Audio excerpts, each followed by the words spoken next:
Today's lecture is about acetyl-CoA. Acetyl-CoA है क्या? It is a 2-carbon intermediate of metabolic pathways. ये carbohydrate metabolism में भी involve है, लिपिड्स में भी और प्रोटीन्स में भी.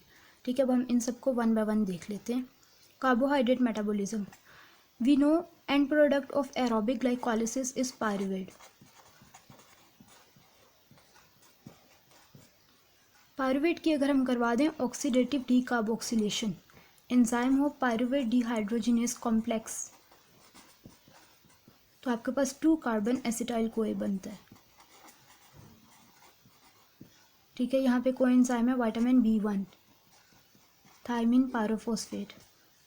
लिपिड्स में कैसे? आपको पता है कि लिपिड्स में क्या है, फैटी एसिड्स हैं आपके पास. फैटी एसिड्स की अगर आप बीटा ऑक्सीडेशन करवा देना तो आपके पास क्या आता है, एंड प्रोडक्ट आता है एसिटाइल-CoA और बाय प्रोडक्ट एसाइल-CoA बनता है. ठीक है, लिपिड्स में fatty acids oxidation, beta oxidation जब होती है ना लिपिड्स की, तब भी एंड प्रोडक्ट आपके पास आता है एसिटाइल-CoA और बाय प्रोडक्ट एसाइल-CoA या फिर प्रोपियोनाइल-CoA.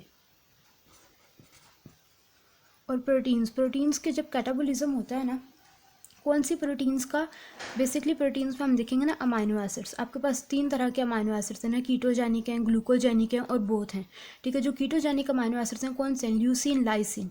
कीटोजेनिक अमाइनो एसिड्स के कैटाबोलिज्म से भी आपके पास एसिटाइल-CoA बनता है. ठीक है, कीटोजेनिक अमाइनो एसिड्स हैं ल्यूसीन एंड लाइसिन, LL. ठीक है, इनके भी कैटाबोलिज्म से एसिटाइल-CoA फॉर्मेशन होती है. ये मैं आपको इसलिए बता रही हूँ क्योंकि अगर आप जोन सा मर्जी आप मेटाबॉलिक पाथवे देख लें, आपको एसिटाइल-CoA इसमें कहीं ना कहीं इंटरमीडिएट मिलेगा. तो इसलिए ये ज़रूरी है कि आपको पता होना चाहिए एसिटाइल-CoA कैसे बनता है. मतलब कार्बोहाइड्रेट मेटाबॉलिज्म में जब अगर पायरुवेट की ऑक्सीडेटिव डीकार्बोक्सिलेशन हो जाए तो एसिटाइल-CoA बनेगा. लिपिड मेटाबॉलिज्म में beta oxidation of fatty acid से, और प्रोटीन मेटाबॉलिज्म में catabolism of ketogenic amino acid से एसिटाइल-CoA फॉर्मेशन होती है. ठीक है, अब इससे पहले कि हम इन चीज़ों की डिटेल्स करें, मैं आपको एक और इम्पॉर्टेंट पॉइंट बता देती हूँ. कहीं भी मेटाबॉलिक पाथवेज में अगर ऑक्सीडेटिव डीकार्बोक्सिलेशन हो रही है, क्या हो रही है, ऑक्सीडेटिव डीकार्बोक्सिलेशन,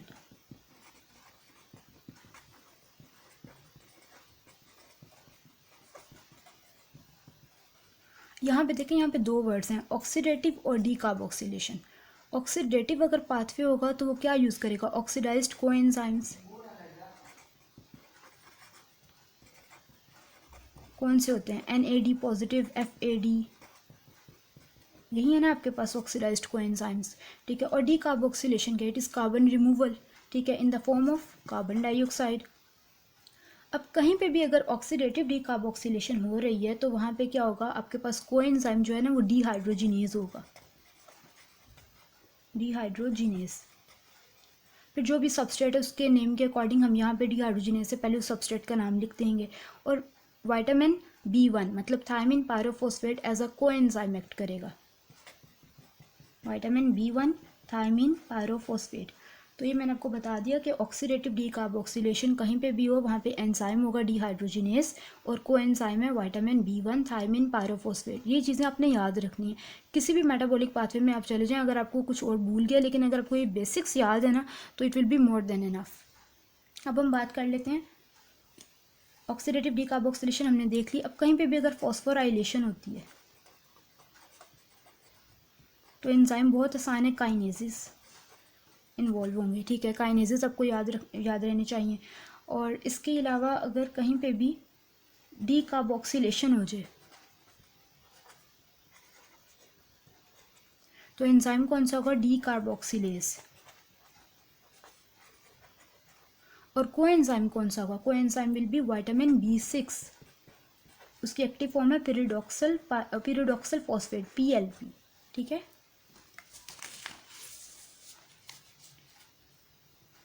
अच्छा.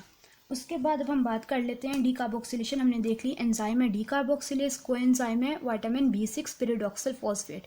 कहीं पे भी अगर कार्बोक्सिलेशन हो जाए तो एंजाइम कौन सा होगा, कार्बोक्सिलेज. कोएंजाइम कौन सा होगा, बायोटिन, विटामिन B7. ये बहुत बेसिक बातें हैं, ठीक है, लेकिन ये बहुत हेल्पफुल होती हैं, ठीक है। कहीं पे भी ऑक्सीडेटिव डीकार्बोक्सिलेशन है तो एंजाइम है डीहाइड्रोजिनेस, कोएंजाइम है थायमिन पायरोफॉस्फेट। अगर फॉस्फोराइलेशन है तो एंजाइम है काइनेस, डीकार्बोक्सिलेशन तो एंजाइम है डीकार्बोक्सिलेस, कोएंजाइम है पिरिडोक्सिल फॉस्फेट। अगर कार्बोक्सिलेशन है तो एंजाइम है carboxylase, coenzyme vitamin B7 biotin. ये हो गया। अब मैं आपको इन सब रिएक्शंस के ना एक एक एग्जांपल दे देती हूँ, ठीक है, ताकि आपको मेमोराइज रह जाए। ये देखें, ऑक्सीडेटिव डीकार्बोक्सिलेशन है हमारे पास, फॉस्फोराइलेशन है, और ये क्या है, डीकार्बोक्सिलेशन है और कार्बोक्सिलेशन है, ठीक हो गया। अब हम इन सब के एक एक स्टेप देख लेते हैं। एग्जांपल मैं आपको देती हूँ। पहले हम बात कर लेते हैं ऑक्सीडेटिव डीकार्बोक्सिलेशन की। Pyruvate which is an and product of aerobic glycolysis. ये जब एसिटाइल कोए में कन्वर्ट होता है ना, तो यहाँ पे होती है ऑक्सीडेटिव डीकार्बोक्सिलेशन। कोएंजाइम कौन सा है, पायरुवेट डीहाइड्रोजिनेस। आ गया ना फर्स्ट डीहाइड्रोजिनेस का। कोएंजाइम है, एंजाइम है पायरुवेट डीहाइड्रोजिनेस कॉम्प्लेक्स। फिर आगे फर्दर इसके 3 कंपोनेंट एंजाइम्स हैं और इसके 5 जो हैं कोएंजाइम्स हैं, और इसके अलावा 5 कोएंजाइम्स हैं, लेकिन आपने जो मेन याद रखना है ना वो आपने थायमिन पायरोफॉस्फेट ही याद रखना है, ठीक है। कोएंजाइम है थायमिन पायरोफॉस्फेट, ठीक हो गया। और ये फिर एसिटाइल कोई की बाकी डिफरेंट फेट्स होती हैं। ये ग्लूकोनियोजेनेसिस में भी एंटर हो सकता है, कीटोजेनेसिस में जा सकता है, कोलेस्ट्रॉल सिंथेसिस में इसका रोल है, फैटी एसिड सिंथेसिस में, क्रेब्स साइकिल में, डिपेंडिंग ऑन बॉडी डिमांड्स कि बॉडी को किस चीज़ की ज़रूरत है उस हिसाब से फिर एसिटाइल कोई के आगे डिफरेंट पाथवेज होते हैं, वो हम अगली वीडियोज़ में देखेंगे, ठीक है। अच्छा, ऑक्सीडेटिव डीकार्बोक्सिलेशन हो गई। अगली चीज़ है फॉस्फोराइलेशन। ग्लूकोज है फर्स्ट स्टेप जो आपके पास ग्लाइकोलाइसिस का। यहाँ पे एंजाइम कौन सा होता है, ग्लूकोकाइनेस या फिर हेक्सोकाइनेस। और इसका डिफरेंस मैंने आपको बताया, बहुत इंपॉर्टेंट डिफरेंस है, आपने ज़रूर इसको अच्छे तरीके से इस क्वेश्चन को भी करना है। ग्लूकोज की फॉस्फोराइलेशन एंजाइम है ग्लूकोकाइनेस या फिर हेक्सोकाइनेस। यहाँ पे ATP यूटिलाइजेशन हो जाती है, ठीक है, और आपके पास बन गया ग्लूकोज 6 फॉस्फेट।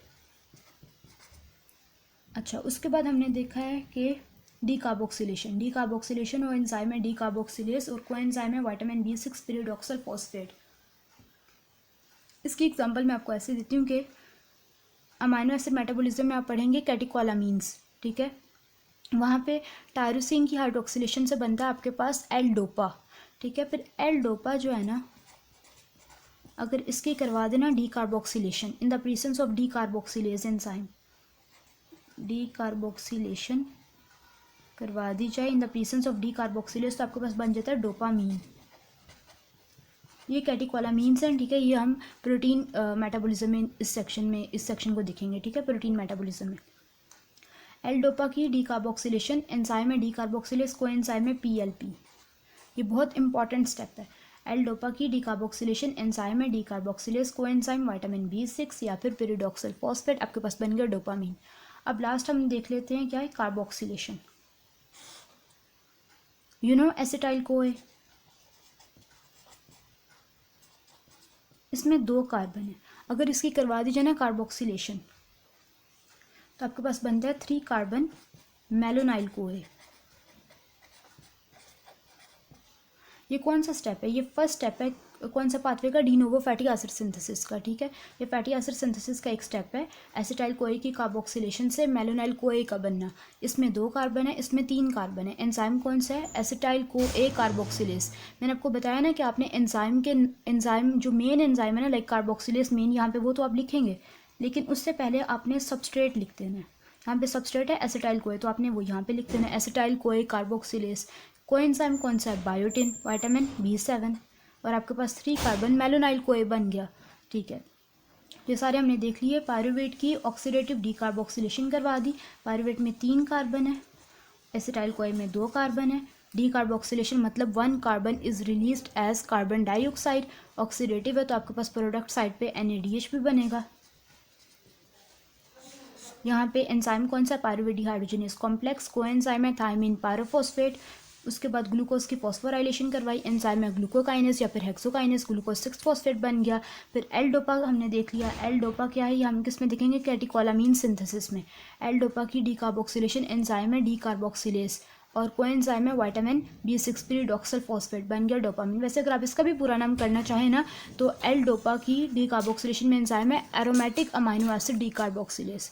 और लास्ट स्टेप में हमने देखा कि एसिटाइल कोए की carboxylation enzyme acetyl CoA carboxylase. आपके पास प्रोडक्ट साइड पे आ गया 3 कार्बन मेलोनाइल कोए। ठीक है, कोई भी मसला हो तो कमेंट में पूछ लें। ठीक है, अल्लाह हाफिज़।